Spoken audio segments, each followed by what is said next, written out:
রাতারাতি বড় আশায় ও সরকারের কালিমালিপ্ত করতে কাজ করে যাচ্ছে ঠিকাদার। গ্রামবাসীদের বাধানের পরেও খারাপ কাজ শুরু করে দিয়েছে কাজে নিযুক্ত পাওয়ার ঠিকাদার সঞ্জয় বিশ্বাস। লোকসভা নির্বাচনের পূর্বে দল থেকে ক্লিনিক অব্যাহত। প্রাকৃতিক দুর্যোগকে উপেক্ষা করে দক্ষিণ জেলার সাতক্ষীরা মহকুমার সাতচাঁদ ব্লকের অন্তর্গত পুরাতন রাজনগরে এক নির্বাচনী সভা ও যোগদান সভা অনুষ্ঠিত হয়। এই দুই জায়গায় 61 পরিবারের 209 জন ভোটার বিরুদ্ধে যোগদান করেন। ঘরে ঘরে প্রচার করছেন সাতরামনগর বিধানসভা কেন্দ্র উপনির্বাচনে বিজেপি প্রার্থী দীপক মুখোপাধ্যায়। আজ কৃষ্ণনগর স্থিত মেহের কালীবাড়ি রোডে মানুষের ঘরে ঘরে গেলেন প্রার্থী দীপক মুখোপাধ্যায়।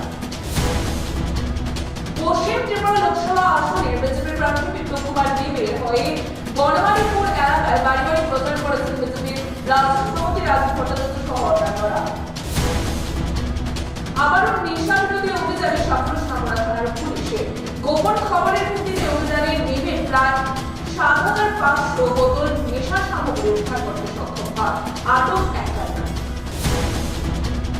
আগামী 19 এপ্রিল পশ্চিম ত্রিপুরা আসনে এবং 26 এপ্রিল পূর্ব ত্রিপুরা আসনে লোকসভা নির্বাচন অনুষ্ঠিত হতে চলেছে। এই নির্বাচনকে কেন্দ্র করে শাসক দল বিজেপি অন্যান্য বিরোধী রাজনৈতিক দলগুলোর চেয়ে প্রচারে ঝড় তুলেছে। হৃদয় বিদারক ঘটনা। 3 সন্তানকে কুপিয়ে হত্যা সহ ছোট বোনকে আহত করে আত্মঘাতীর প্রচেষ্টা নির্মম মহিলা। ঘটনায় রামকৃষ্ণনগর সংলগ্ন দোলগাম গ্রামে ব্যাপক চাঞ্চল্য ছড়িয়েছে। বিদ্যুৎ স্পৃষ্ট হয়ে মর্মান্তিক মৃত্যু হল খয়েরপুর মন্ডলের 39 নং বুথের কৃষ্ণা অমিত রুদ্র পালে। সোমবার খয়েরপুর নিজ বাড়িতে জলের মোটর লাইন লাগাতে গিয়ে বিদ্যুৎ স্পৃষ্ট হন অমিত রুদ্র পাল। সঙ্গে সঙ্গে তাকে হাসপাতালে নিয়ে আসা হয়। কর্তব্যরত চিকিৎসক তাকে মৃত বলে ঘোষণা করেন। অমিত রুদ্র পাল মৃত্যুর খবর শুনতে পেয়ে হাসপাতালে ছুটে আসেন এলাকার বিধায়ক। বর্ণ হাতির পদতলে পিষ্ট হয়ে আবারও মৃত্যু এক ব্যক্তি। ঘটনা তিলিয়ামরা থানাধীন মহারানী এলাকায়। ঘটনার খবর ছড়িয়ে পড়তে এলাকা জুড়ে ভয়াবহ পরিস্থিতির সৃষ্টি হয়।